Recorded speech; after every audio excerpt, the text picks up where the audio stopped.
இறை இயேசுவில் பிரியமுள்ள மாதா தொலைக்காட்சியின் அனைத்து நிகழ்ச்சிகளையும் ஆவலோடு பார்த்து கொண்டிருக்கிற அன்பு நேயர்கள் அனைவருக்கும் இனிய இரவு வணக்கம். இந்த நாள் முழுவதும் இறைவனின் உடனிருப்பை நீங்கள் உணர்ந்து வாழ்ந்திருப்பீர்கள் என்று நம்புகிறேன். இன்றும் ஓர் அருமையான சிந்தனையைத்தான் நான் உங்களோடு பகிர்ந்து கொள்ள ஆசைப்படுகிறேன். கடவுளால் படைக்கப்பட்ட நாம் ஒவ்வொருவரும் நமக்கு கொடுக்கப்பட்ட கடமைகளை அற்புதமாக செய்ய வேண்டும் என்று நினைக்கிறோம். அவ்வப்போது நாம் செய்யும் கடமைகளில் தவறுகள் நிகழ்வது இயற்கைதான். ஆனால் நாம் எத்தகைய பொறுப்புணர்வுடன் நமது கடமைகளை செய்கிறோம் என்பது முக்கியமானது. நமது வீடாக இருந்தாலும் சரி, பணிபுரியும் பணித்தளமாக இருந்தாலும் சரி, நமது கடமைகளை செய்ய வேண்டும். பல சமயங்களில் நமது வீட்டில் உள்ள கடமைகளை செய்யும் போது நமக்கு இருக்கும் ஆர்வமும் ஈடுபாடும் நமது பணித்தளங்களில் கொடுக்கப்படும் கடமைகளை செய்யும் போது இருப்பதில்லை என்பதுதான் உண்மை. ஏதோ ஊதியத்திற்காக பணிபுரிகிறோம் என்று நினைக்காமல் நமது கடமைகளை அனைத்து இடங்களிலும் பொறுப்புடன் செய்ய கற்றுக்கொள்வோம். ஒரு செயலை செய்ய தொடங்குவதற்கு முன்பாக நன்கு ஆராய்ந்து திட்டமிட்டு அதனை செய்ய துணிவோம். துணிந்த பிறகு இதை செய்யலாமா வேண்டாமா என்று எண்ணி பார்ப்பதை தவிர்ப்போம். பொறுப்புள்ள கடமையின் தொடக்கம் சிறந்த சிந்தனையே என்பதை நம் மனதில் இருத்துவோம். நாம் கடமையை செய்யும் போது நேர்மையும் நாணயமும் அவசியம் என்பதை உணர்ந்து கொள்வோம். பல சமயங்களில் நமது கடமைகளை நம்மீது சுமத்தப்பட்ட சுமையாக அல்லது கட்டாயமாக செய்ய வேண்டிய செயலாக நினைப்பதால் தான் அதனை நம்மால் சிறப்பாக செய்ய முடிவதில்லை. நாம் வாழும் இந்த உலகிற்கு, சமுதாயத்திற்கு, நம் குடும்பத்திற்கு நாம் ஆற்ற வேண்டிய பொறுப்புகளும் கடமைகளும் நிறைய இருக்கின்றன. நம் கடமையை முழு ஈடுபாட்டுடனும் நேர்மையுடனும் செய்யும் போது அது நம்மை சிறந்த மனிதர்களாக வளர்த்தெடுக்கும். அது நமக்குள் ஒரு திருப்தியையும் தன்னம்பிக்கையையும் உருவாக்கும். நமது கடமையை சரிவரச் செய்யாமல் ஏனோ தானோ என்று செய்யும் போது அதை மீண்டும் செய்ய வேண்டிய சூழல் ஏற்படும். இது நேரத்தையும் உழைப்பையும் வீணடிக்கும். எனவே எப்போதும் முதல் முறையே திட்டமிட்டு தரத்துடன் செய்தால் வெற்றியும் மகிழ்ச்சியும் நிரந்தரமாக இருக்கும் என்பதை நம் மனதில் இருத்தி நமது கடமைகளை சிறப்பாக செய்ய நம்மை பயிற்றுவிப்போம். ஓர் அடர்ந்த வனத்தின் எல்லையில் தனியாக கம்பீரமாக ஒரு முதிர்ந்த மாமரம் நின்று கொண்டிருந்தது. அந்த மரத்தின் பெரிய கிளை ஒன்றில் ஒரு குயில் தனது கூட்டை அமைத்து தனது 3 குஞ்சுகளுடன் வாழ்ந்து வந்தது.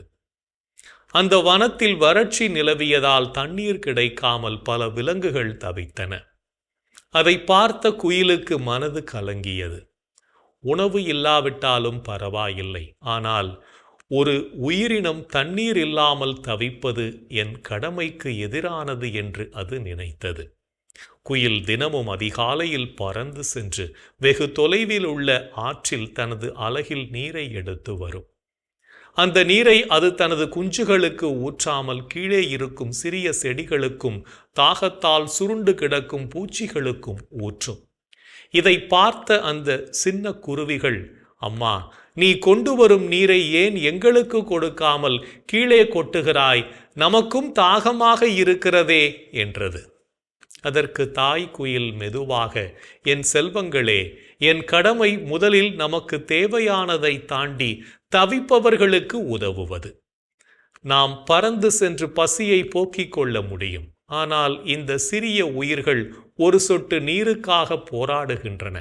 அவர்களுக்கு உதவுவது நமது கடமை என்றது. இப்படி பல நாட்கள் சென்றன. குயிலுக்கு நீர் கொண்டு வருவதால் உடலும் உணவை தேட முடியாமல் பசியாலும் வாடி அதன் குரல் மெலிந்து போனது. ஒரு நாள் கடுமையாக வெயில் அடித்தது. அந்த கிளைக்கு கீழே கால்கள் உடைந்த நிலையில் ஒரு முயல் படுத்து கிடந்தது. அது தாகத்தால் கிட்டத்தட்ட மயங்கி போயிருந்தது.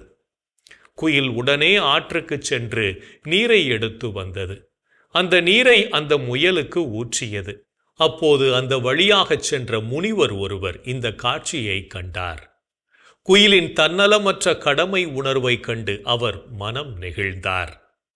முனிவர் ஒரு கணம் தனது கையை உயர்த்தினார். அடுத்த நொடியே மழை பொழிய தொடங்கியது. வறண்டு போன பூமிக்கு குளிர்ச்சி கிடைத்தது. எல்லா உயிர்களும் தங்களுடைய தாகத்தை தீர்த்து கொண்டன. முனிவர் குயிலிடம் வந்தார். பறவைகளில் நீ சிறந்தவள். நீ உன் குடும்பத்தின் பசியை தாங்கினாய். ஆனால் பிற உயிர்களின் தாகத்தை போக்கினாய். உன் கடமையை நீ உனக்கு மட்டுமின்றி இந்த உலகிற்காகவும் செய்தாய் என்று சொல்லி குயிலை வாழ்த்தியதோடு ஆசி வழங்கினார். குயில் தான் செய்த தியாகத்தால் ஏற்பட்ட மகிழ்ச்சியில் மன நிறைவு கொண்டது. தன்னுடைய கடமையை சரியாகச் செய்வது என்பது நம்மை சுற்றியுள்ள உயிர்களிடம் கருணையுடன் நடந்து கொள்வதுதான் என்பதை உணர்ந்து நாமும் நமது கடமைகளை சரிவரச் செய்ய நம்மை பயிற்றுவிப்போம். அதுவே நம் வாழ்வை வளப்படுத்தும் என்பதையும் உணர்ந்து கொள்வோம். இன்றைய தினத்தை எடுத்துக்கொள்வோம். இந்த நாள் முழுவதும் நாம் நமது கடமைகளை சிறப்பாக செய்து வாழ்ந்தோமா என்று யோசித்து பார்ப்போம். மேலும் இந்த நாளில் நமது செயல்பாடுகள் எப்படிப்பட்டதாக இருந்தது என்று நம்மையே நாம் கேட்டு பார்ப்போம்.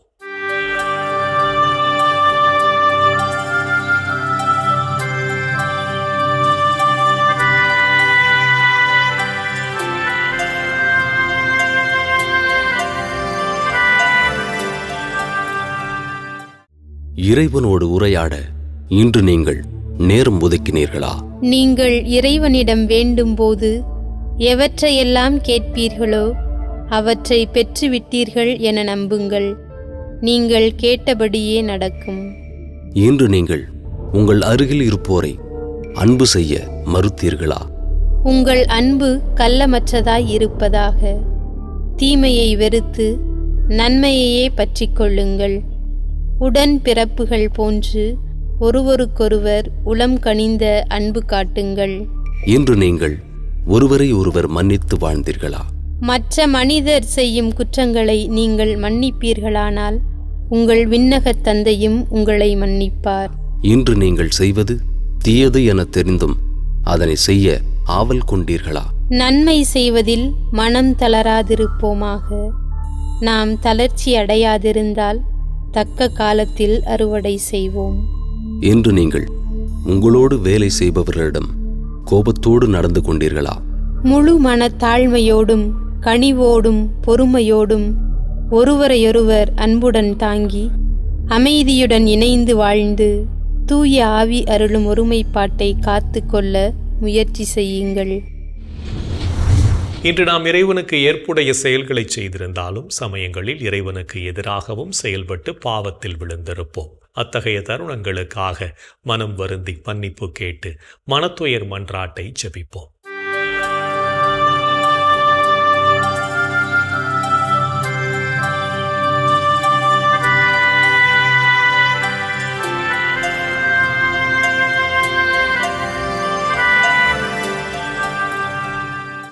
எல்லாம் வல்ல இறைவனிடமும் சகோதர சகோதரிகளே உங்களிடமும் நான் பாவி என ஏற்றுக்கொள்கிறேன். ஏனெனில் என் சிந்தனையாலும் சொல்லாலும் செயலாலும் கடமையில் தவறியதாலும் பாவங்கள் பல செய்தேன். என் பாவமே, என் பாவமே, என் பெரும் பாவமே. ஆகையால் எப்போதும் கன்னியான புனித மரியாவையும் வானதூதர் புனிதர் அனைவரையும் சகோதர சகோதரிகளே உங்களையும் நம் இறைவனாகிய ஆண்டவரிடம் எனக்காக வேண்டிக்கொள்ள மன்றாடுகிறேன். ஆமேன். மனத்துயர் மன்றாட்டை ஜெபித்ததன் வழியாக இறைவனிடமிருந்து மன்னிப்பை பெற்றிருப்போம் என்ற நம்பிக்கையோடு இறை வேண்டலில் இணைவோம்.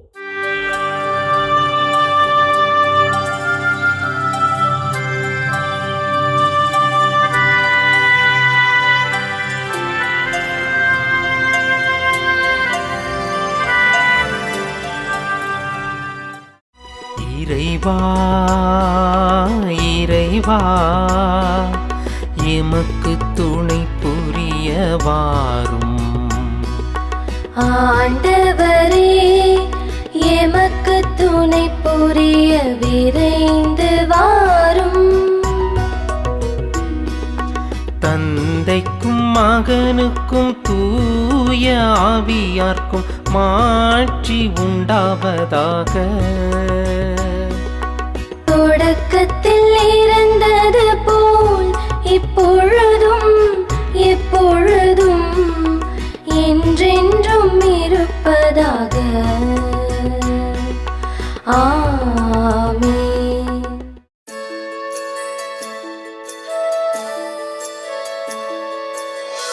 போயது பொழுது புகுந்தது இரவு, தூயனை உனது பொன்னடி தொழுதோ. நேயமையெல்லாம் ஏதமும் நீக்கி நீயமையாண்டு காத்தருளையா. கனவுகள் துயில் வழி காணுதல் வேண்டாம், கனவிருள் பூதமும் கண்ணுரல் வேண்டாம். சினமுறு பகைவர் முரணலாம் வெல்வார், ஈனமும் உடலில் அணுகிடாது அருள்வார். ஆதியம் தந்தாய் அருள் புரிவீரே, அமலன மகனே அருள் புரிவீரே. ஜோதியே உருவாம் தூயாவியாரே, தொழுதனம் உமதடி அருள் புரிவீரே. ஆமென் ஆமென் ஆமென்.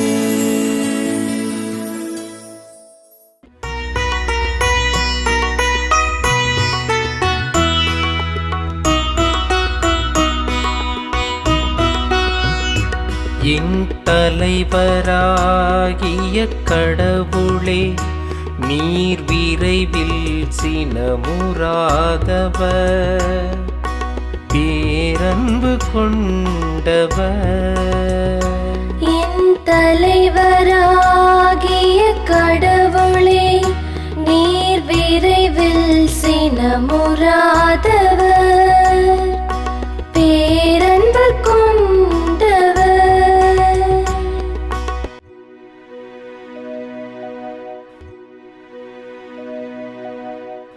ஆண்டவரே, எனக்கு செவிசாய்த்து பதிலளியும், ஏனெனில் நான் எளியவனும் வறியவனும் மாவே.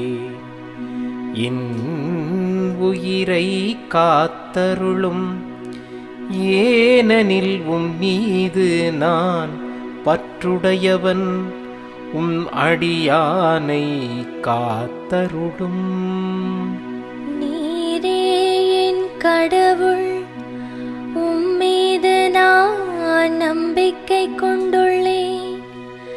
என் தலைவரே, எம்மேல் இரக்கமாயிரும்.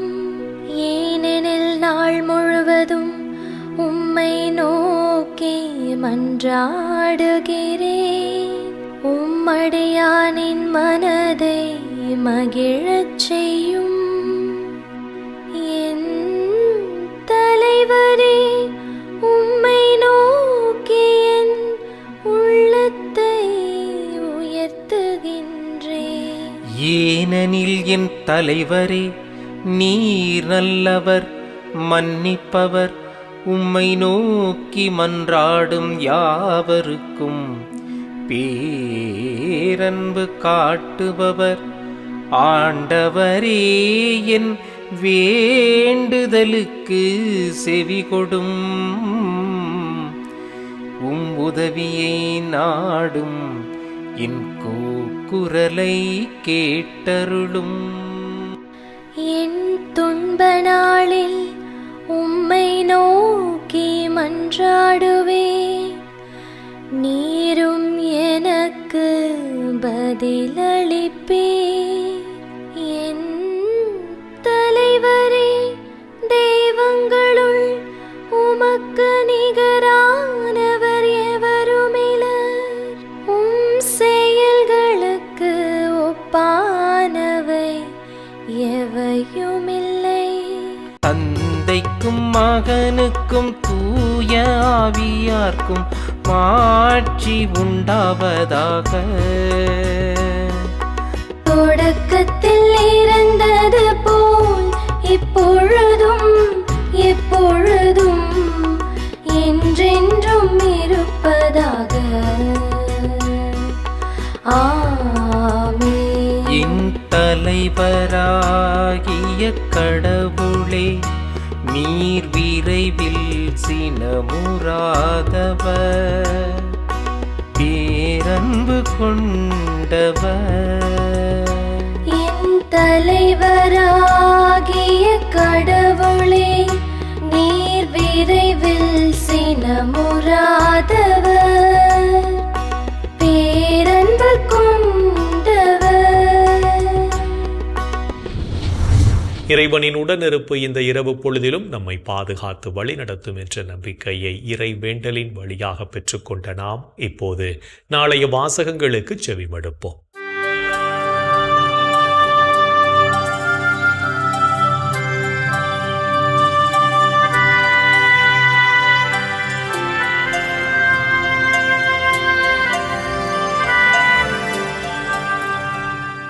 நாளைய திருப்பலி வாசகங்கள்.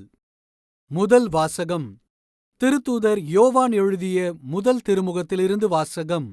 அதிகாரம் 2, இறைவார்த்தைகள் 12 முதல் 17 முடிய. பதிலுரை பாடல். திருப்பாடல் 96, இறைவார்த்தைகள் 7 முதல் 10 முடிய. லூக்கா எழுதிய தூய நற்செய்தியிலிருந்து வாசகம். அதிகாரம் 2, இறைவார்த்தைகள் 36 முதல் 40 முடிய. ஆசேர் குலத்தைச் சேர்ந்த பானுவேலின் மகளாகிய அன்னா என்னும் இறைவாக்கினர் ஒருவர் இருந்தார். அவர் வயது முதிர்ந்தவர். மணமாகி 7 ஆண்டுகள் கணவரோடு வாழ்ந்த பின் கைம்பெண் ஆனவர். அவருக்கு வயது 84. அவர் கோவிலை விட்டு நீங்காமல் நோன்பிருந்து மன்றாடி அல்லும் பகலும் திருப்பணி செய்து வந்தார். அவரும் அந்நேரத்தில் அங்கு வந்து கடவுளை புகழ்ந்து எருசலேமின் மீட்புக்காக காத்திருந்த எல்லாரிடமும் அக்குழந்தையைப் பற்றி பேசினார். ஆண்டவருடைய திருச்சட்டப்படி எல்லாவற்றையும் செய்து முடித்த பின்பு அவர்கள் கலிலேயாவிலுள்ள தங்கள் ஊராகிய நாசரேத்துக்கு திரும்பி சென்றார்கள். குழந்தையும் வளர்ந்து வலிமை பெற்று ஞானத்தால் நிறைந்தது. கடவுளின் அருளும் அதன் மீது இருந்தது. ஆண்டவரின் அருள்வாக்கு. கிறிஸ்துவே உமக்கு புகழ். ஆண்டவரே, உம் கையில் என் உயிரை ஒப்படைக்கின்றே. ஆண்டவரே, உம் கையில் என் உயிரை ஒப்படைக்கின்றேன். உண்மையின் ஆண்டவராகிய கடவுளே, எம்மை மீட்டவர் நீரே. ஆண்டவரே, உம் கையில் என் உயிரை ஒப்படைக்கின்றேன். தந்தைக்கும் மகனுக்கும் தூய ஆவியார்க்கும் மாட்சி உண்டாவதாக. ஆண்டவரே, உம் கையில் என் உயிரை ஒப்படைக்கின்றேன். நாம் ஒவ்வொருவரும் ஆண்டவருக்கு ஏற்புடைய வாழ்க்கை வாழவும் அவர் கற்றுத்தரும் படிப்பினைகளை நமதாக்கவும் அழைப்பு விடுக்கும். இயேசுவின் குரலுக்கு செவிமடுத்து வாழ்வோம் என்ற சிந்தனையோடு சிமியோன் பாடலில் இணைவோம்.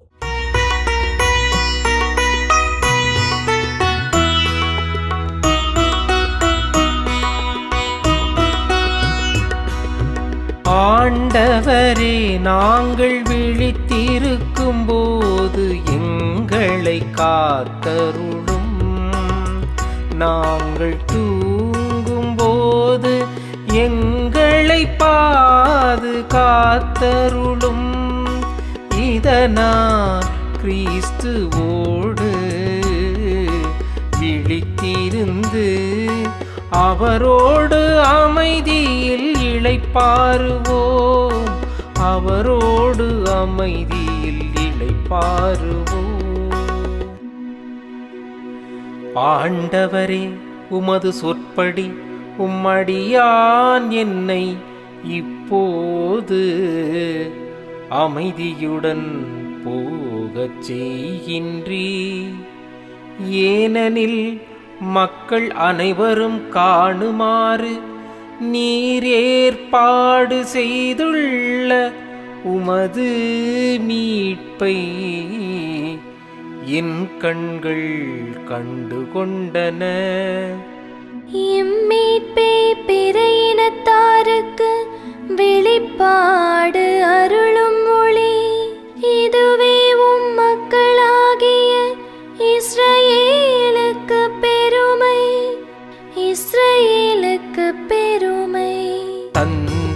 தந்தைக்கும் மகனுக்கும் தூய ஆவியார்க்கும் மாட்சி உண்டாவதாக. தொடக்கத்தில் இருந்தது போல் இப்பொழுதும் எப்பொழுதும் என்றென்றும் இருப்பதாக. ஆமென். ஆண்டவரே, நாங்கள் விழித்திருக்கும் போது எங்களை காத்தருளும். நாங்கள் தூங்கும் போது எங்களை பாதுகாத்தருளும். இதனால் கிறிஸ்துவோடு விழித்திருந்து அவரோடு அமைதியில் இளைப்பாறுவோம். அவரோடு அமைதியில் இளைப்பாறுவோம். இறைவன் நம்மை ஒவ்வொரு நொடி பொழுதும் அற்புதமாய் வழிநடத்தி கொண்டிருப்பதை சிமியோன் பாடல் வழியாக உணர்ந்து ஜெபித்த நாம் இப்போது நாளைய புனிதரை பற்றி பார்க்கலாம்.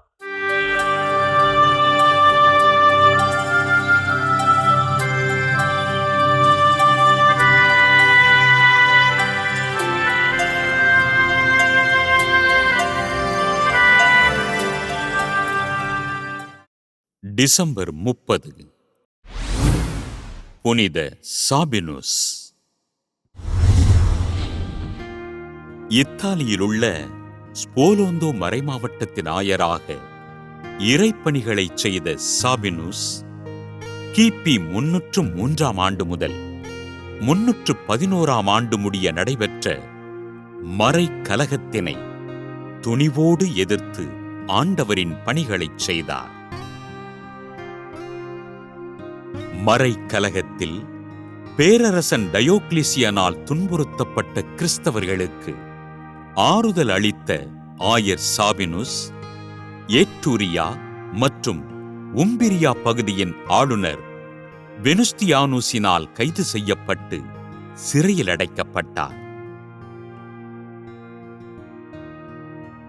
சிறையில் கடும் சித்திரவதைக்குட்படுத்தப்பட்ட இவர் ஜூபிட்டர் என்னும் சிலையினை வணங்கும்படி பணிக்கப்பட இதனை உறுதியாக மறுத்து அச்சிலையினை தன் கரங்களால் உடைத்தெறிந்தார்.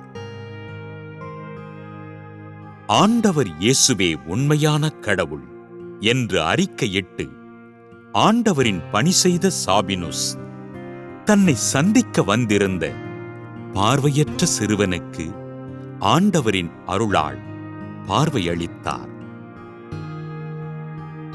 சிறை கைதிகளிடம் அன்போடு இருந்து ஆண்டவரின் நற்செய்தியினை அறிவித்த இவரிடம் ஆளுநர் வெனுஸ்தியானுஸ் தன் கண் பார்வை குறைபாட்டை குணப்படுத்துமாறு வேண்டுகோள் வைக்க ஆளுநரின் பாவங்களுக்காக பரிந்து பேசி அவரை குணப்படுத்தினார்.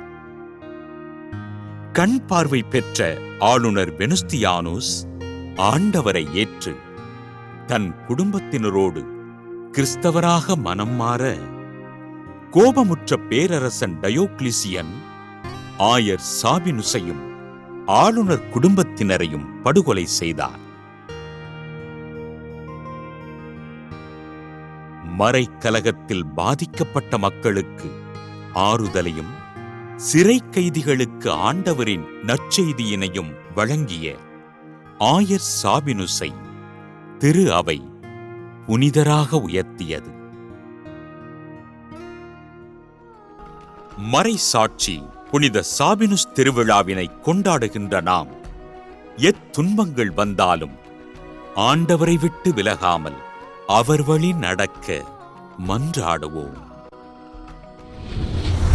புனிதர்கள் ஒவ்வொருவரும் தங்கள் வாழ்க்கையின் மூலம் இறைவனுக்கு சான்று பகர்ந்து வாழ்ந்தவர்கள் என்பதை உணர்ந்தவர்களாய் நாமும் அவர்கள் வழியில் வாழ்ந்து இறை வழியில் பயணிப்போம் என்ற நம்பிக்கையோடு நாளைய தினம் நாம் தாழ்ச்சி எனும் புண்ணியத்தை கடைபிடித்து வாழ்வோம்.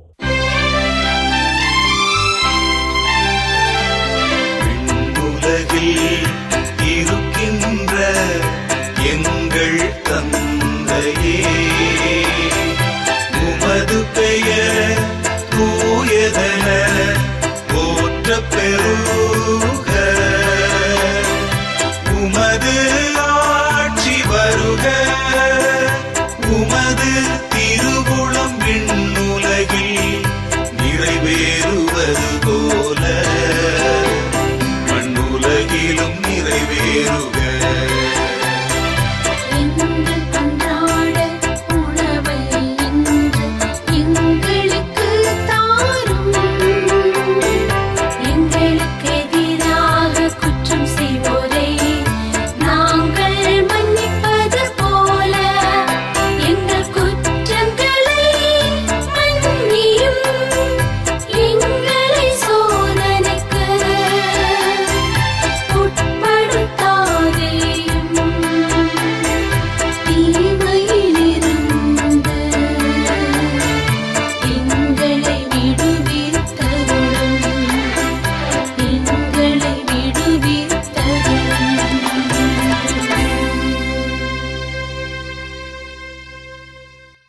என் அன்புக்குரிய சகோதர சகோதரிகளே, கடவுளின் வல்ல செயல்களை எண்ணி பார்த்து அவரை போற்றி புகழ்வோம். இந்த நாள் முழுவதும் நாம் பெற்றுக்கொண்ட அநேக நன்மைகளுக்கு ஆண்டவரை நாம் போற்றி புகழ்வோம். எங்கள் அன்பை உருவான இயேசு ஆண்டவரே, இளையோரை குறித்து நீர் ஒவ்வொரு நாளும் கவலைப்படுகிறீர் என்பதை நாங்கள் அறிவோம். ஒவ்வொரு இளைஞனும் ஒவ்வொரு இளம் பெண்ணும் கடவுள் பயமும் ஒழுக்கமும் ஞானமும் உள்ள நல்ல பிள்ளைகளாக இந்த தரணியிலே வாழக்கூடிய எல்லா விதமான அருள் வளங்களையும் எமது இளையோருக்கு நீர் கொடுத்தருளும். பெற்றோரையும் சமூகத்தையும் பெரியோரையும் மதிக்கக்கூடிய, அவர்களை மரியாதை செய்யக்கூடிய, அவர்களை ஏற்றுக்கொள்ளக்கூடிய அவருடைய வாழ்க்கை பாதையை பார்த்து இவர்களும் நல்வழி வாழக்கூடிய அற்புதமான அருள் வளங்களை என் பிள்ளைகளுக்கு இளையோருக்கு கொடுத்தருளும். எங்கள் அன்பு தாயே, ஆரோக்கிய அன்னையே, எங்களது இளையோருக்காக பரிந்து பேசுங்கள் அம்மா. இந்த ஜெபங்களை எங்கள் ஆண்டவராகி இயேசுவே மது வல்லமையான திருநாமத்தின் வழியாய் உம்மை கெஞ்சி மன்றாடுகிறோம். ஆமென். என்றும் வாழும் உயிருள்ள இறைவன் தந்தை, மகன், தூய ஆவியார் நாம் அனைவரையும் நிறைவாக ஆசீர்வதிப்பாராக. ஆமென். இந்த ஜெபத்தின் வழியாக இறை அன்பிலும் அரவணைப்பிலும் நாம் நலமோடு வாழ்ந்து கொண்டிருக்கிறோம் என்பதை உணர்ந்திருப்போம். இறை ஆற்றலும் வல்லமையும் என்றும் நம்மில் தங்கும். அன்னை மரியாவும் நமக்கு உதவிகள் செய்வார் என்ற நம்பிக்கையோடு அவரின் துணை வேண்டி இந்த நிகழ்வை நிறைவு செய்யலாம். Good night.